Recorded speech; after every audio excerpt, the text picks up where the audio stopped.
All right, folks, you know what time it is. You see your screen. It is time for Wednesday's edition of the A Scene, and we are kicking off with a red carpet look at the new movie called Richard Jewell. That's the new movie directed by Clint Eastwood about the 1996 Atlanta bombings. Now, I spoke to Eastwood and the stars of the movie about this Georgia film project and questioned him about the controversial portrayal of AJC reporter Kathy Scruggs. The film infers she slept with the lead FBI agent to learn of the lead suspect in the bombing.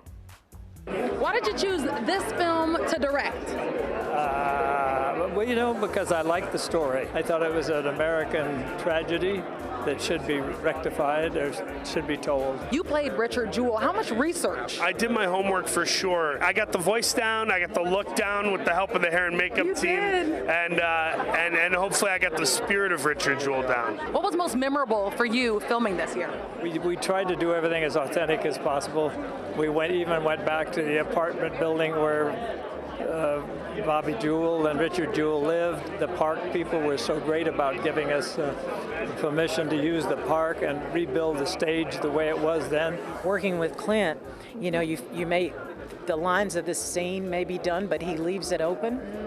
So you keep going and people are improvising, and it's an opportunity for us to really relate to us as character. He makes movies that have something to say. But what we really meant to try to do was set out to tell the story and to honor this guy who is truly an American hero. There is a little backlash about Olivia Wilde's character. What do you have to say to those critics who say not enough research was done for Kathy Scruggs' character? Well, there's only so much research you could do. You can't live inside the people because they no longer exist.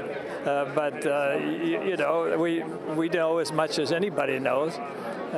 Kathy Scruggs was a very interesting personality, and she seemed to, and she did find the answer to it. So how she did it, nobody probably will ever really know. This project's been around for about 5 years and was a very famous screenplay with, Jonah and Leo attached at one point. So they could have done their digging. It feels like a last-minute thing by the AJC, and while I appreciate their opinion, I'm not going to let it be a shroud or a shadow over the celebration of this moment for the Jewell family. It's my understanding that the people that are making these accusations haven't even seen the film yet. So I kind of feel like the irony of that is sort of ridiculous. But Kathy is portrayed by Olivia in this film just as she was, which is an incredibly nuanced individual. To reduce her to this one thing, I think, is not fair. Again, the AJC is calling the portrayal of Kathy Scruggs baseless. There's talk of a possible lawsuit. They even want a disclaimer in the movie. The movie comes out nationwide this Friday, and those apartments Eastwood mentioned right on Buford Highway.